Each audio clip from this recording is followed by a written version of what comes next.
laughing at? Hi lads, Dave. That's a great name. Hopefully it won't be too echoey in here. Doesn't sound too bad, I don't think. But As long as you sit still. I can't sit still. Don't bang your coffee around. This is my theory, you think. Because you're not house trained, every time you make a loud noise, you're not seeing it bounce up this gauge in front of me. But by putting headphones on you, you can hear yourself bouncing up this gauge. That's my plan, is it? Yeah. Right. But you it's also... a bit like doing electric shock treatment on laboratory monkeys. But my other theory is you can't see this screen, so you don't start mooing at it again. That was a scientific experiment. Was it? Yeah. Are we actually recording now? Oh, yeah. Oh, that's okay. We better introduce our podcast then, don't we? Do you know what episode we're on?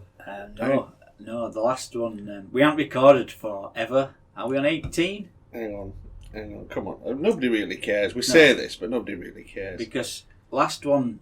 We're on 19, right. 19. Welcome to episode 19 of our Dirty Kimbassa podcast. Yeah, we haven't recorded forever, have we? It seems like a long time. Grafting.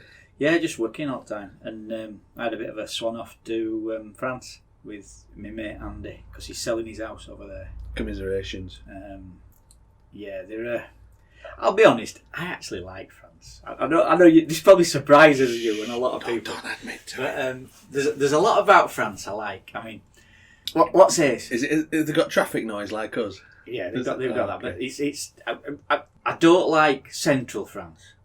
Right. I find the people to be hard work. But rural France is quite nice. I've been a few times. Years ago I went to Champagne. I've been to Languedoc.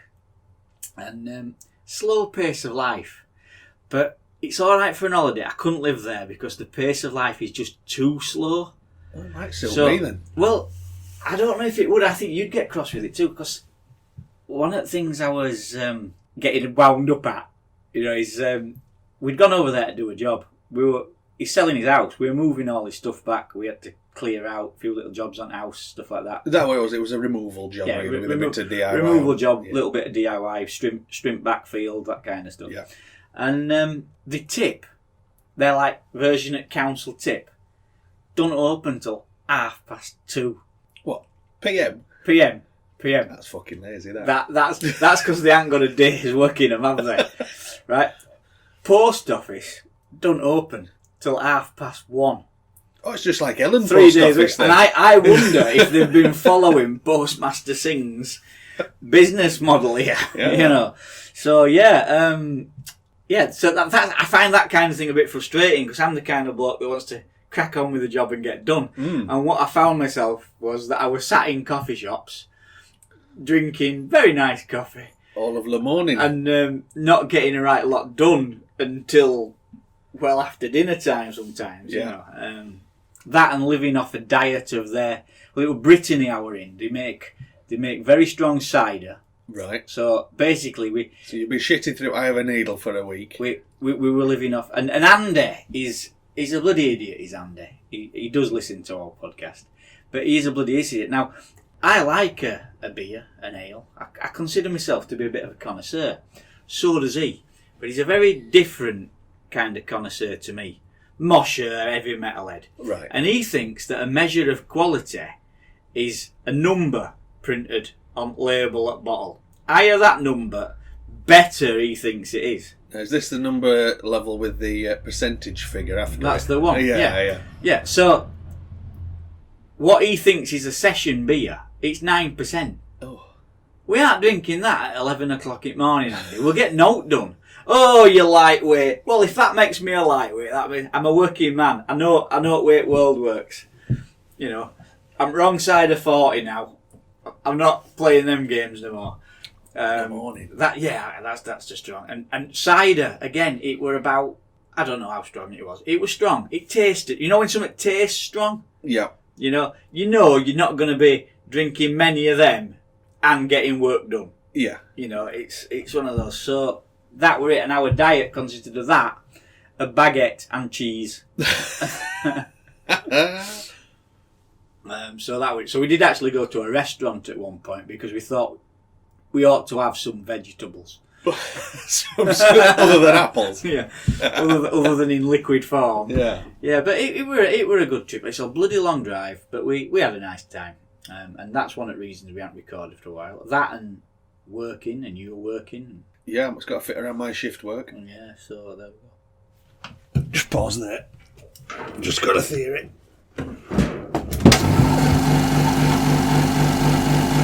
So, is your theory, knock your knocker gun over, turn your air compressor on, and make as much noise as you can? And you moan about me putting my coffee cup down noisily. This is your theory. What was that? Yeah. That must be a leak on my compressor. I remember a few episodes back I got sacked for being unprofessional. That timing couldn't have been better. You can't get the bloody staff, can you? The absolute cabbage. Ah, dear. Right. Hang on. So go on, you've got a theory. You've just put a rag under our microphone. Is that to dampen noise? Hang on. I think that was just echoing through the floor. We are a low budget podcast and our microphone is stood on a jerry can. we did only move from no budget to low budget when we actually bought a mic. This is the sound of my notepad. He's shuffling. I've forgotten what I wrote in my notepad, but I'm sure there'll be... you know, we talked about nicknames once, didn't we? I forgot one of the best ones. One at... No, I forget whether he's a guard or a driver at Sheffield. They call him Suck. Go on, why do they call him Suck? Because his last name's my cock.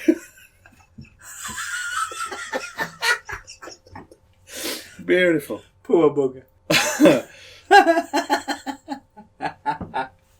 Brilliant. Yeah, that's a belt to that, isn't it? Now, a little motorbike one that somebody sent in for me. Lad I used to work with called Andy. He was trying to explain to me how his motorbike were always faster when it rained. So I was thinking, it's because you want to get where you're going. You know, it starts pissing it down. You think, I don't want to be out in this any longer. Because I experienced this other day. I left here, sun shining. It's 5 miles to work. I got to Lindley, so I'm 3 miles into my journey. First couple of spots on my visor. Oh, do I pull over and throw them waterproofs on? 2 miles into work. 2 miles later, literally soaked to my knackers. Turns out, the hand dryer in men's toilets fairly efficient at drying your trousers and your undercrackers. Done that before. Yeah. So anyway, I got away with it. But yeah, Andy's little story. His bike was faster in the rain. Now I can't remember what bike it was. Well, it won't have been a Ducati or a Moto Guzzi, because Italian bikes don't run in rain. Hey, mamma mia! My electrics are getting wet. But he said he had this bike for months before he sussed out why. Okay. Yeah. So he'd been riding it and it seemed alright, you know, and then it rained and bloody waterproofs on and we were like, fucking hell, this is nippy, what's going on? And then next day riding it, waterproofs back off, you know. Dried out. And it were a bit slower again. And this literally went on for months. And eventually he figured out where he stored his waterproofs on the bike for blocking air vent. Air intake. Yeah. Blocking air intake with his waterproofs. Nosy bastard. I knew where that was going. Yeah. It's funny because when we were younger and motorcycles were our only transport, we didn't have a choice. No. And I've been out on my bike in snow. I came back from Rochdale on a BSA through Todmorden, stuck behind a bus that were all over the road in ice like a crazy woman's poo. And I had my feet on the ground pretty much all the way through Ebden Bridge and Todmorden, like outriggers, sliders. Just luckily, the bike was small enough I could manhandle it. Yeah. It were freezing. We're coming back in a blizzard. Was it one of these? Was it on your... No, it was a BSA. Right. Yeah, we were just... we used to do things like that. And now, it's a bit misty out. I'll get it truck. Yeah. We've got soft. But I'm still harder than a lot of bikers. Right? And I think it's because I've done it that way. Because some guys, like... some bikers, they have a midlife crisis, don't they? They buy a big Harley, right, and take the test, and they think all the gear, fluorescent jacket that says polite on the back, bell ends, posh £500 flip front helmet with intercom in it and everything like that, and I'm there in my old 1970s piss pot, pair of work boots as a nod to safety equipment, and pretty much that's it for me. And I've always been a bit like that. I don't like wearing all the posh gear. I find it cumbersome, I find it uncomfortable. But the number of people, and it's something that winds me up, is I've been doing this a long time.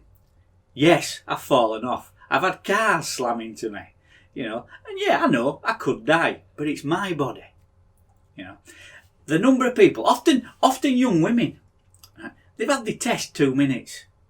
They've grown up in the world of health and safety, and they'll come preaching me, telling me, oh, you'll know about it if you come off in without proper leathers on and without all proper armour and stuff like that. Yeah, and then they'll come to my shop where I've got a sewing machine, asking them to sew a "Do I give a fuck" patch onto the waistcoat or something, and I'll say, no, I'm not saying that because you obviously do give a fuck. And it's one of those things where the world's changing. I mean, you're talking about a bit of rain, right? 80 mile an hour with an open-faced helmet. It's like being hit in the face by thousands and thousands of tiny needles. And I'll quite happily sit on a motorway for 2 hours in that. Yeah. And people are like, oh, Tony, you're fucking wrong in your head. And I might be a bit wrong in my head. But once you're soaked through, you're soaked through, aren't you? You see, this is from my experience. Now, I've done like track racing and things like that, and I've worn alt gear because you've got to. They don't let you race without it. Yeah. But what a lot of people don't realise is that their leather, it's no good on a track, or their neoprene gear. It's got to be one piece, because when you start sliding down road, it'll pull it apart. You. Yeah, it does. So you've got to have it all in one piece, like a proper Power Ranger. I've actually found that on the road, I've avoided so many crashes with idiot drivers and things like that by being able to move my body. Mm-hmm. And once you've encumbered yourself, you can't. Not to the same extent. Especially as we're getting older. It's only fucking pain anyway, isn't it? But what I get is, what I'm going back to is all these people the ones that are preaching at me, they've never broken a bone on a bike. They've never done out dangerous. They poodle around and preach, and they've watched the safety videos when they've taken the CBT. It's a totally different world they've grown up in. It is. Yeah, even my kids are more safety aware. I rode my bike home with broken ribs and broken legs because I wasn't gonna leave it in a rough area. Yeah, absolutely. Open fracture and blood everywhere when I pulled my boot off. I broke my big toe at work once, and I could tell it were broken. I just thought, I'm not inspecting that. Yeah, you know when you've broken a bone. Yeah. If I take that shoe off, it ain't going back on. Yeah. I broke my knuckle at work all the week. I've still been working. I think we're just in a harder generation, aren't we? I think that's what it is. We don't sound like old buggers. Yeah. But, yeah, we do. We do. Now, I don't remember if I mentioned this on other podcasts. A mate of mine, Craig, been listening, and he says, and I don't know if he was taking piss or what. He's not that type really, but he says, "Oh yeah, I've been listening. It helps me get to sleep." It's nice that we're such therapeutic individuals. That's it, yeah. So he might not have listened. He might have just listened to the first 3 minutes. He's probably laying there in bed, imagining us cuddling him to sleep. That's what it is. That's what it is, yeah. Those special bum cuddles. Somebody's emailed us in, haven't they? I forwarded it. It's vagina licking on the bus Dave from a previous episode. Let me get this up. He still claims, doesn't he? He still claims that wasn't him. It was his friend. Yeah, it was definitely his friend. His friend. Now, do you know what a buckyball is? No. Them little magnet toys, they're little ball magnets. Still not. No, have you not seen them? No. You can make a cube or a pyramid or whatever, and they all stick together. God, that sounds shit. Yeah. I'd rather have a motorbike. Yeah. So I'll read this out. It's not that well written, Dave, to be honest, but we'll get there. So I had the weekend at home to myself. My flatmate had gone away, a little me time was scheduled. Now I like to experiment. Puff wank. A stranger. Whoa. Bit of nail polish and a blonde wig. Front of mirror. I'd heard about sounding, sticking things into the urethra. Is that what that's called? How's that sounding? Is it because of the squeal you make when you do it? I don't bloody know. And thought I'd give it a go. Weird fucker. Initial experiments were unsuccessful. Chopsticks were a little large for my virgin pee hole, so it must be young here. Fucking hell. What about the splinters? Plastic chopsticks, I bet. Alright, what if they break and What leave about a- the chopstick? Oh, Jesus Christ. Oh, dear. And he's admitting to this. Somebody is. No big deal. I'm sure I can find something else. Now, a little history. Do you know what buckyballs are? They're a type of office toy. Really popular with a couple of years back. They're small, spherical, strong magnets. Pretty neat. They can be combined into all sorts of cool shapes. Also, they form into a lovely string. Can you see where this is going? I can. Your face said you can. Good job our listeners can't see my face, isn't it? There's some fucking odd people about, isn't there? What the fuck? Well, wouldn't you know it, a string of buckyballs slides up the urethra just perfectly. Like it was made for it. The problem is I can see, does it slide out again just perfectly? This is where I can foresee a problem. You didn't think this ahead, did they? Like it was made for it. It's a beautiful thing. I pass away a happy afternoon plumbing the depths. These things can go a long way. It can't be nice. Well, give it a try when you get home. And No. let me know how you get on. No, because And the further they go, believe me, the better it feels. I don't believe you. Do you see my error? Do you see how this delicate chain of balls, so exquisitely suited to its purpose, holds my doom? Yes. Yes, I do. They're probably still up there. Rattling around in your bladder or something like that. 200 years' time, there'll just be half a dozen buckyballs rolling around a coffin. How are you going to explain this? You know when At you have A&E. No, if in later life he has to have a CT scan and it's like being shot from the inside. Would you get through an airport scan? I don't know. So evening rolls... They've got to be ferrous, haven't they, if they're magnetic? Do they? Yeah, well, otherwise they'd be they coated, can't be wouldn't they? aluminium Yeah. or all like that. They've got to be ferrous metal. Yeah. You know, so when that massive magnet of the CT scan comes, they'll be ripped out of his body. Oh. You know, I mean, how big are these things? Well, they fit down your Jap's eye. So it'll be like a Buckshot. shotgun from inside. Make a mess of it. Yeah. Make a mess of your Jap's eye. Then you might have 6 Jap's eyes. Piss like a garden spray. Yeah, like a watering can. Yeah. Like one of them cartoons. Yeah, when they get When shot they- and it all and then they have a dribbles drink out. and it all Yeah. leaks out of them all over. Beautiful. So evening rolls around. I decide on one last plunge. Fucking dirty game bastard. I'm horrified. You're horrified reading it. I can see your face. I'm just amazed at how fucking dumb people are. It's your mate. We've never actually met. All right, okay. Yeah. It stems back to Amiga days. Yeah, Amiga, Commodore Amiga. No computers. Okay. Back when I was 18, 19, I started running a bulletin board where you could dial in with your computer, pre-internet days. When it were modems. Yeah. And he ran one, and I ran one, and that's how we got to know. That's We've never all- actually met. That's all Very geeky. very geeky. Yeah. Especially back. I mean, it's even more geeky because you were kind of ahead of your time in your geekiness, weren't you? I'll tell you how far ahead of my time I was. A couple of years later, I did an open uni course, and I wrote an article on digital integration, which will mean that your mobile phone, bearing in mind we were using Nokia 5110s at the time, your mobile phone will become your email, your sat-nav, your wallet, everything.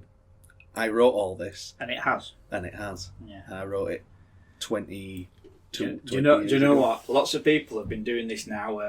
I've just this last month started using my phone as my payment card. Okay. The app's been there a while, but You don't trust it, do you, really? It's not that I don't trust it.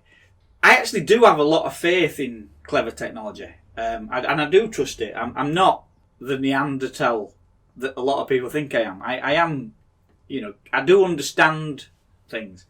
In my case, I can't be arsed with it sometimes. It's another thing to piss about with at the end of the day. I've got to set this up now. Okay, can't be arsed. I do tend to just use it as a backup. Yeah. If I popped at shop at work and I've left my bag in work and my wallet's in there, but it's and on I've there, pay for it, Right. Back to Dave. Go on, Dave. And this is one last plunge. In they go. 10, 20, 30 beads. More. 40, 50. I don't count. I don't care. It feels good. Is he married, Dave? Tony's face. Is he married? I don't know. I've never met him. Come on, anyway. Go, continue. 50.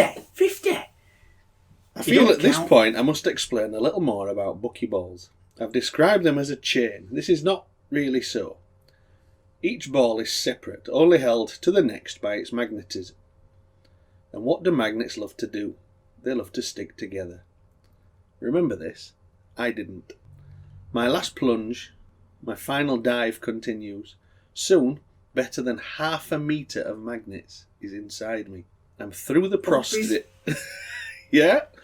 Oh! I'm through the prostate, through the sphincter, in the bladder. I push on, I hit the top of the bladder. I'm possessed. How does he know? I suppose you can feel it. Can you? Well, you feel when you need a piss, so you can feel when something's pushing your bladder. Jesus. Fucking odd boy. The buckyballs, the magnets, start to bend and curve back towards themselves. Still, I push on. I hear a sound from deep within me. Click. The sound of 2 magnets meeting and mating. Oh no. Suddenly my beautiful chain of balls is a tangled, magnetised lump in my bladder. This is the worst possible thing. Tony's face as a picture. We should do a video podcast when I read these out.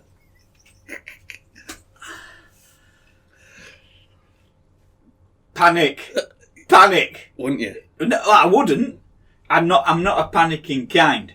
But I'm going to be honest. This should worry me. Now I have lengthened my tail over long. Panic stations were activated. Rationality and sobriety returned. And I started to pull. Gently, oh so gently I pulled. This thin chain of balls was still held together only by magnetism and hope. And now there was resistance. And pain, I should imagine. Certain element of pain. Would there? I don't know. It's contained within the bladder, so... Well, but you get in. You've gone in. Fine. You're coming out en masse. Summit's going to give. Yeah. At any moment the chain could break. Would break, was certain to break, and if it did, there would be no hope. Nothing short of surgery would remove them. This is where I think surgery.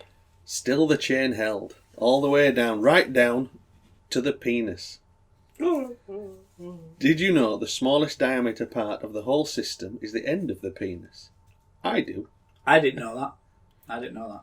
It stuck, a magnetic lump of steel, 1 centimetre wide, stuck 1 inch from freedom, locked behind my penile gates. The chain broke. Many times the chain broke, but the blockage was so close to the end that with care it could be retracted only to break again. Of note here is the pinching. I hope you do not know the pain of a thin layer of penile skin being pinched repeatedly between 2 powerful magnets. There was blood. Even now it throbs. Oh. So, did he count? He didn't count them all in. Well, that's a point, yeah. So he couldn't It's not like your surgical cloths, is it, when they count them in and count them out? He couldn't possibly count them out, could he? So, there could be some still rattling around in there. True. 1 or 2. Oh. The end, however, was in sight. The magnet clump was out of the danger zone. The operation zone. It was in my penis. I could control it. Can you, though? Can you? I could win with the help of a knife and a ballpoint pen lid. Okay.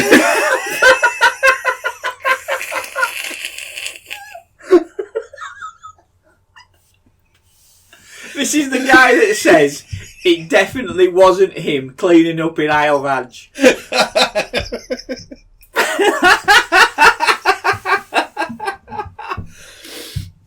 Oh dear. I did.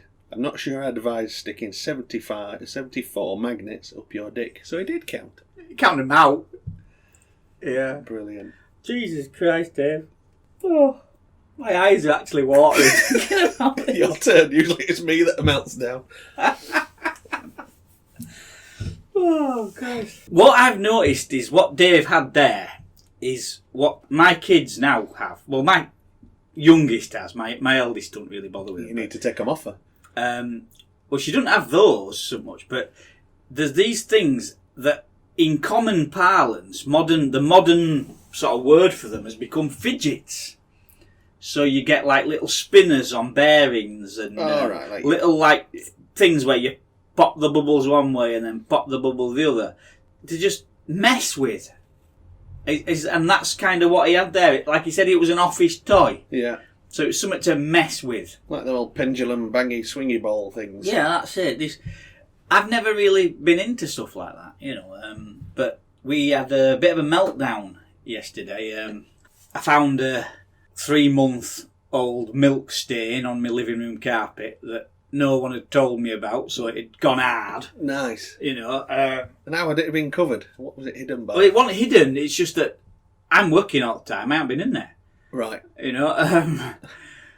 Goes up to Emily's bedroom and it's like a bomb site. It really is. And I lost my bloody shit. We've been having a throw out and we've been having tears. That's precious to me. Well, it's going in bloody bin. Crap.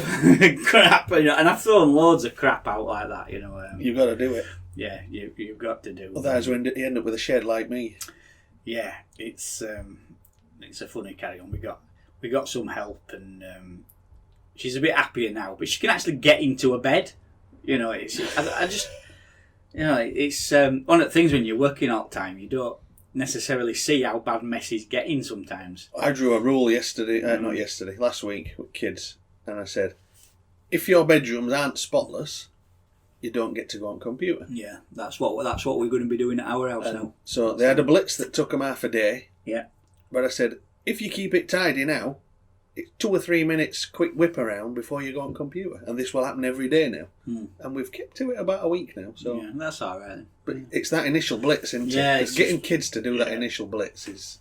Well, that's it. We had to get involved and help her, and but yeah, she were not happy. I mean, there were a paper Chinese lantern, right, on the floor, crushed with an hole in it. Yeah, right.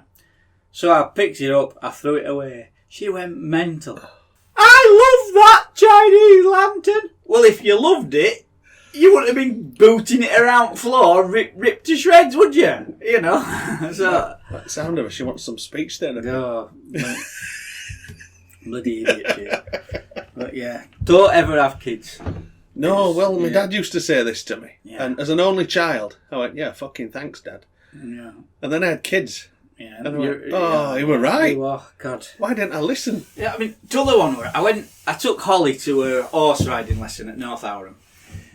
And on the way there were some roadworks and traffic lights were out.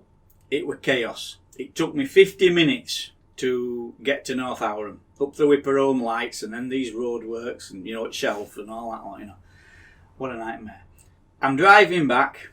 My phone's on dashboard in like a little phone holder. I'm driving back and I just get through these roadworks again, other way, through carnage. Yeah.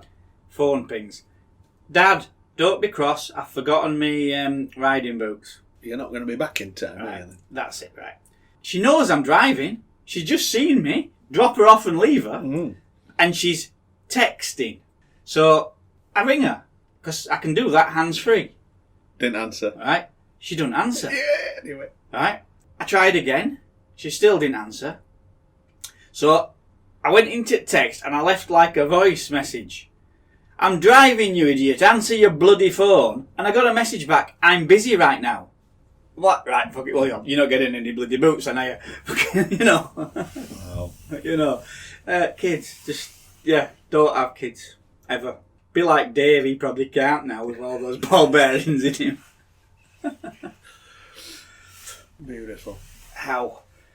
Go on then, what else have you got in your little notebook? I do have a little bit. So, question for that. So, if you were doing a tattoo in your shop, your own place, and somebody stood maybe across the road with a camera taking photos of you doing it.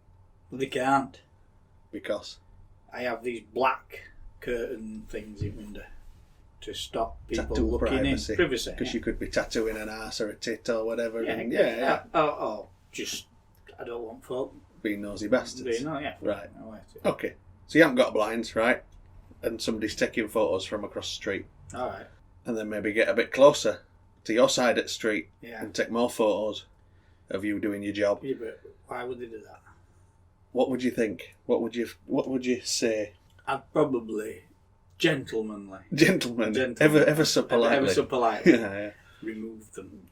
So why do you ask this? Well, you might be able to guess. People seem to think it's okay to just take photos of me doing my job. Alright. You know, pointing cameras in your face. Oh, do they? Right, why? Because they're interested in crap trains. Okay. You know? So did the people actually take pictures of you at work? Oh, what? Yeah. So you'd be in platform, setting up, ready to go. Yeah, no, to be honest, they're putting camera on tripod 20 feet in front of you, getting a picture at front of the train. You know, and if somebody came to the window and said, "Can I get a picture in your cab?" Yeah, no worries, mate. Crack on. I won't be in it. You know? Yeah. But they don't ask. No, they're just pointing cameras in your face while you're doing your job. You know? And Are there laws against this? I'm not sure what law is, but... You're in a public space, aren't you? Yeah, but can you be, photographing someone without their consent, I think is very... Well, at best it's rude, isn't it? Yeah. And then not only will they take a picture, they'll take a video of you leaving. So they'll film as the train sets off. Which brings me to a beautiful other day. Rolled into Deaton Station. It's the last one before Huddersfield. I know. And I was going towards Huddersfield. And there's these two camera carriers on platform there. We're getting set up. And it didn't really occur to me, but... Do they have, like, tripods? Oh, yeah. So these are proper cameras, not phones? Sometimes it's a phone on a tripod. Yeah. Yeah. But they were setting up to get a good shot. A lot of engine noise here, isn't there? Might as well just start these bikes while we're recording. Well, put your air compressor on again for effect. So we stopped. Guard does his doors, shut doors, and we set off. And just after I get rolling, I see a couple of antique diesel trains coming down, which is why they're there, to get pictures of it. So I shut off power. When you say antique, they're as old as us. Yeah. 60s maybe. Are they? Oh, a bit older than yeah. So I shut off power and crawled past them with the tripods to block the view. So as we got to Huddersfield, guard says to me, "Did you shut off on purpose there to block their view?" "Yeah, it made me fucking day." You're not a bastard. He says one of them grabbed his tripod and sprinted to the other end of the platform because my train wasn't anywhere near as long as the platform. Yeah. He sprinted full length at platform to get tripod banged in again before it got to us. So am I cruel or am I just amusing myself with ridiculous people taking photos to of be trains? honest, these diesel are they still in service? The heritage work, aren't they? Heritage service. So what do they pull about then? Because back in the day, they used to pull cargo, didn't they? Yeah, they've got coaches on of some kind. They do like trips to Scotland and stuff at day. Oh, right, okay. They charge about £300 a ticket. Do they? It's a lot of money. Yeah. I was going to buy one for my dad for his birthday, and then I saw prices and went, he can drive. Ah, no. So, yeah. Well, I mean, it's a sad hobby, but it's their hobby. And that's not the same as sticking the phone up at window taking pictures of you, is it? No, but I've had that. They're interested in train. Generally not interested in me, but I have had that. Yeah. Yeah. Yeah. I mean, like, taking pictures at train won't bother me. Taking pictures of me would annoy me. And that's the thing, isn't it? They're setting tripod up in front of train on platform, pointing it straight at front of it, because they want number. Yeah. It's got number on front. Yeah, because they spot us. And because they're tragic. And that's the collective noun for spotters, you know. Yeah, tragic of train spotters. spotters. Yeah. And I'm sat in my seat. I've never seen appeal. I mean, if you saw Flying Scotsman or Mallard, I can go to the Railway Museum at York, and there's some nice things. There's a cutaway of a steam engine. Yeah. And shows how it works. That fascinates me. Yeah. But taking photos of the stuff I drive, they all look the same. Yeah. Yellow fronts. Other than they've got a different number on them. Yeah. That's just mindlessly tedious. Even the slight variation in design, like it's like comparing a 1991 Ford Mondeo to a 1993 Ford Mondeo. Who cares? It's got a different number on front. Yeah. Get a picture of it. Yeah. And driver. Yeah. Quick before he punches you. Yeah. No, it is. It's sad. It's not something to be encouraged. No. But I mean. But what? You slowing down for him. Yeah, I mean. Oh, it was poetic. It just timed perfectly. Fair dude. Yeah. So, your electric bike, Ben. Are you going to fill us in? You might trigger me here. Your progress. So you bought this electric bike, which were a lot of money, wasn't it? Van Muff. Van Muff, yes, name and shame them. So you're not happy with you? You did your research online. So that's something I never do. I'm not one of these that reads reviews, and I should, but I don't. Van Muff, a Dutch brand, and they did some kind of Kickstarter at the beginning, and they got enough together to buy and open their own factory in Taiwan, so they weren't subbing it all out. Okay. So they make bikes, and they also make electric bikes. And I thought, I fancy one of these. Bit of commuting on it. And I ordered one. I did a lot of reviews first. I found Van Muff owners group and stuff like that on Facebook and asked. And see, I find people who are into electric bikes are kind of the same kind of people who are into taking pictures of trains with a number on front. They've been a bit defensive at brand when I've slated it. So anyway, I posted a poll. You can do a poll on Facebook, can't you? So in group, I posted a poll because there were quite a few bad reviews. Yes. But people tend to shout louder when they're unhappy. When they piss I off. do. Yeah. So I thought, well, how fair is this? Let's see. So I posted a poll, and about 90% of people were happy with their Van Muff that they'd already bought. Yeah, with 90% happy rate, you think, okay, we'll take a shot. So I ordered it. 10% unhappy, I think, is quite a lot. It is a bit shit, that, isn't it? Yeah. 1 in 10 people are not happy. But some of them were minor things. Some of them were being a bit picky. So, all right, okay, we'll take a shot. So I ordered my bike, and they said I think it was 6 week waiting for it. And it came, there was a 14-day window, and I think it came about 4 days into that. Not with any communication, it just turned up. And I thought, right, okay, I'll do a live unboxing video. That's fashionable these days, isn't it? Unboxing videos. Yeah. And it's a big box, So I set up my... It is, actually, I am looking at the box now. Van Muff H3. Ride the future. X3 it is. Is it X? Yeah. Is that an X? They do an S3 and an X3. Yeah. The S3 is for 5'8" and above, and the X3 is for shorter. Now, whilst I'm over 5'8", our lass isn't, and so I think she might use it, so I got the smaller. Yeah. So yeah, fine. Set up my cameras, live video.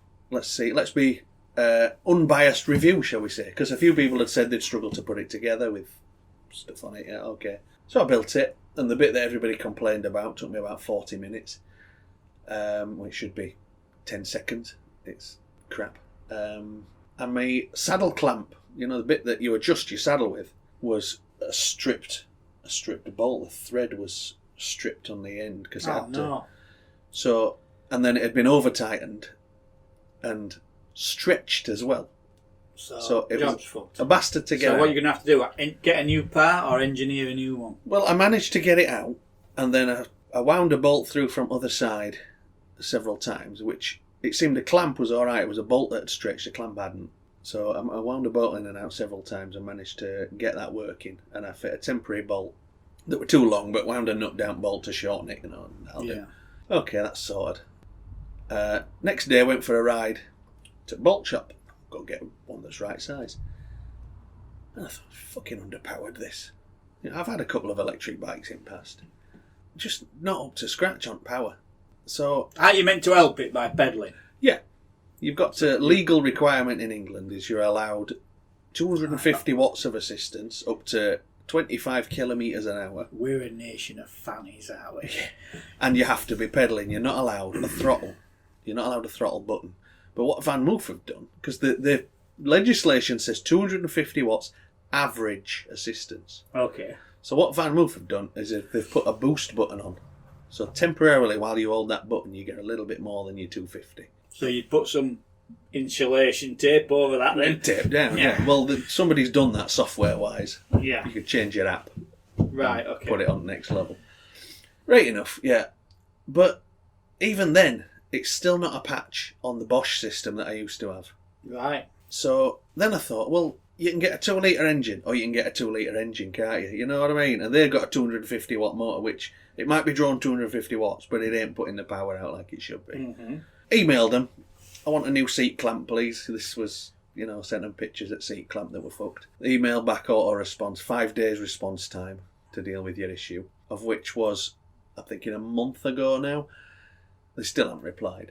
Rode it to work that day, have a little trial with it, and I came home and I thought, not impressed with this. And they do a 14-day hassle-free return. Get it back then. So I emailed them day after. Yeah. I'd like to return this. Auto response, 5 day please. They're still yet to respond on that. So about 4 days ago, I opened a PayPal claim because they've just completely ignored all my communication. Not only is the bike, it's not bad, but it's inadequate. I wouldn't rate it as it's a shit bike, but it's a couple of £1,000. You expect something decent. I mean, I've 2 motorbikes in here, both under a couple of £1,000, which I'd much, much rather ride. And they'll get you uphill. And they'll get me uphill. 49 to a gallon this 535 does. That's only going to work and back as well. That's not on a run. Yeah. So I'll have my couple of grand back, please, Van Muff, and I'll leave appropriate reviews. Tony will make loads of noise. Well, that's good. I think when service is bad, you can tell them. I had business to business. Now, business to business is a little bit different sometimes, isn't it? With sales and contracts and things like that. You don't get that 14-day cooling off, no hassle return period, things like this.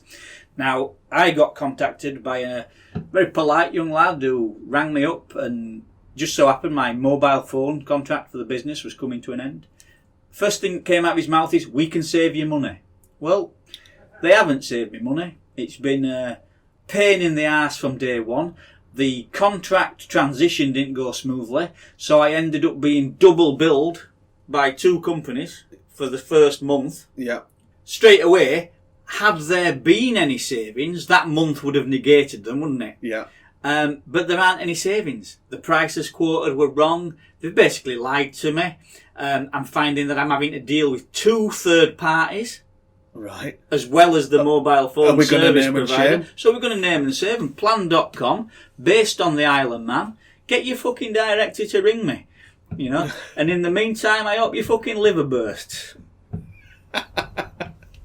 You lying bastards.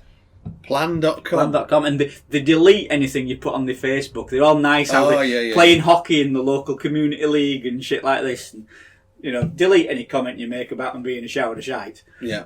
So, but yeah. Good. Yeah. Good. Get them named. Get them named and shamed. So, Van Muff are in our bad Bag book. of shit. And Zero customer service. Plan.com are in our thing. I've sent them some fucking shit. Great emails, some proper abuse. You shouldn't have to be like that. No, you shouldn't. When you're dealing with fucking idiots day in, day out, you get wound up, don't you? Yeah. You get sick of it, And the problem is, this is something that I think our government gets wrong. Right? Is it their fault? Yeah, well, no, right. Let's look at it from this point of view, right? Our government are wanting us all to what's their agendas they're pushing. High-speed rail link, HS. Wasn't that funny? What the hell is that? What was it? HS2?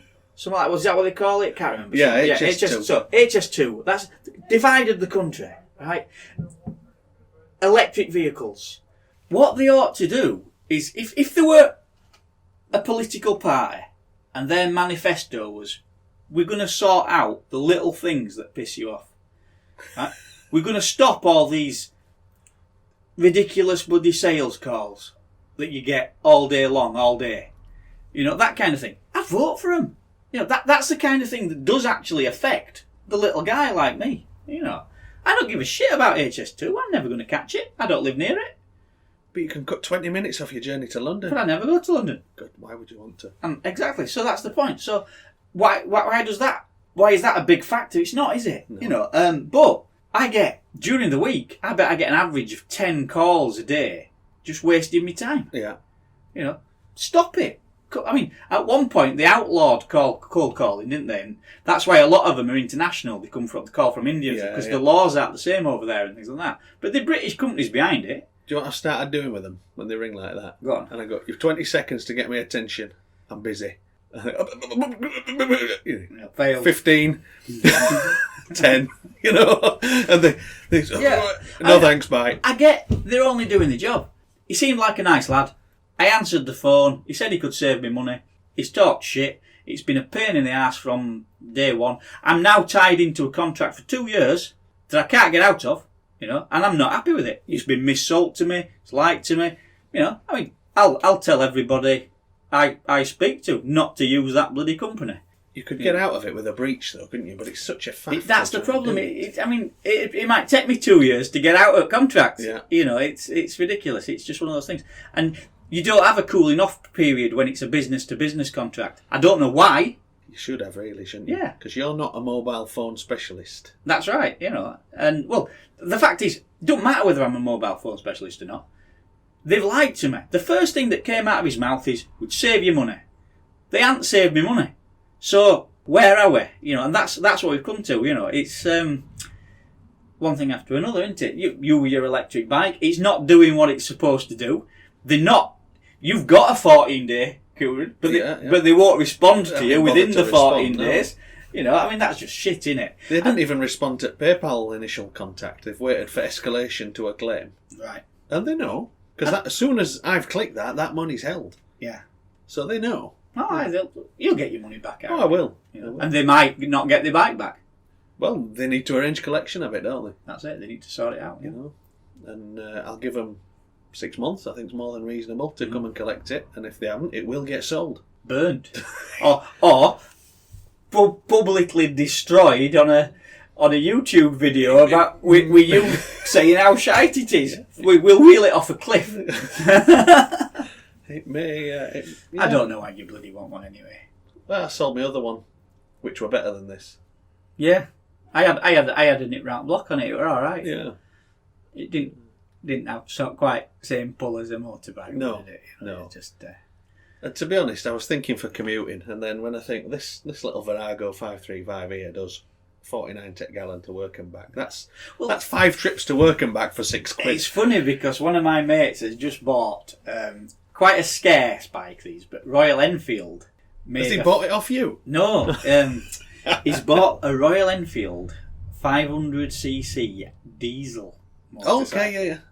Apparently quite heavy then. Yeah, it's a diesel engine. It's going to be a lump. But once you get it moving, and I don't know what it does, but I think it does something like 200 miles to a gallon. Yeah. That's... I remember looking at, when I got that Bullet 350, yeah. I remember looking at them. And, because a guy had one that was virtually the twin, visually. But the diesel engine. That yellow one, but it was diesel, yeah. And so he posted pictures of that. But he said, yes, it does a lot to gallon. He said, but it nearly does 0 to 60. Yeah. Nearly. Well, that Enfield 350 won't do. It would probably do about 60 mile an hour at a top. Yeah. Maybe 65 if you're downhill. It's not a quick bike. No. But still cooler than an electric bike. As a country in Britain, I think we're just so used to shit customer service. I mean, going back to what we were talking about earlier, France, right? They don't take any shit. They close fucking ports off, don't they? Upset the French, Calais gets shut, doesn't it? One of the things that made me laugh, actually, is it's a long time since I've gone. Like everywhere else, they have speed cameras. Their speed cameras are considerably, I think, more modern and more advanced and better looking than ours. Right. Aesthetically, they look to be a better product. And I think with France, it's very socialist, isn't it? So, like, local government will, they'd be laughing at us with, we've left Europe. We've had the big Brexit push. We've left Europe. Nobody mentioned it. And then we got a Were it a Dutch company to print our new blue passports? You couldn't make it up, could you? No. Right? The French would laugh at us for that now, because the French, their street lights made in France. They make things. They're engineered, and these very, very high tech speed cameras are made in France, and every one of them has been burnt, shot, smashed up. The French don't want them, No. so they're not having them. Buff. Speed cameras are supposed to be there to deter speeding. Yeah. So they say. Then why isn't the speed written on the back of every camera so you can see it as you approach? So you know for sure what speed it is in that area. Big sign on same pole. Yeah. I think the other thing as well is it's nothing to do with safety. It's to do with generating revenue. Stealth tax, yeah. So I've been working in Jackson Bridge, other side of Home Firth, and you go out on that Honley Road. Is it the A616? Full of cameras, isn't it? There's a camera every half mile. Yeah. On that road. It's a bad road. It varies between 30 and 40. Right? And you're pretty much pinned to the speed limit because of those cameras. And nobody's speeding. No. Because, well, if they're behind me, they ain't speeding. Because I'm not speeding. There's tractors on that road. It's not a fast road. No. And yet, they'll still have the police van parked. And this is the argument I have, is that if it was something to do with safety, why is that knobhead parked on corner at that junction, stuck out into the road, where everybody's having to go round him? Yeah. He's more of a hazard than speed. Yeah. And that's... So, West Yorkshire Police, sort your shit out. I got caught for speeding. Elmwood Garage, bus garage, yeah. Ah, yeah. So I'd come up past there, heading towards Salt Rebel. Yeah. And there's police marked out bay for him to park there. Yeah. But there's a camera there too. Yeah. So he's parked there. It didn't even occur to me with a camera. I was doing 30, but he's blocking left-hand lane. Yeah. And there's a car to my right, and I just thought, I'll go in front of him. So I blipped throttle up to 37 to get in front of him, and then went, dickhead. Because at police parked car, I've now instantly just thought, too late, speed, ticket. Which you wouldn't have got if he wasn't there. No, if he wasn't there, I'd have carried on at 30. Yeah. Bastard. Shall we wrap up at that? Shall we wrap up? Let's wrap up. And see how much you've got. You've always got a bit of content you can splice into something else. dirtykimbassa@gmail.com. Send us some of that. And we'll broadcast another one in we'll couple of weeks. Another one. Oh, Not podcast. broadcast. Well, sorry. You keep getting it wrong. Oh, I do, but that's your department. So, thanks for listening, if you're not a boring cunt. And we'll, I can hear people talking again, can you? Yeah. It must be Noisy fag neighbours. break day. Fag break day at pub. Maybe. Yeah, I might go to the pub later. We'll have to see. Might get bike out. I won't mind having a ride your bike, actually. Do you want to go for a bimble later? Might do. Alright then. Would you rather ride that or that? That. I wonder if I could try that one. Okay. I've read those before. I want you to have a listen to this, actually. This is still essential podcasting. Oh, alright. Shall we finish podcasting before we Let's pedal bikes? finish podcasting. We'll see you next time. Thanks for listening. Or rather, we won't see you. We won't. Because it's Because it's a podcast. It's not radio. Yeah. Bye. Okay. Bye.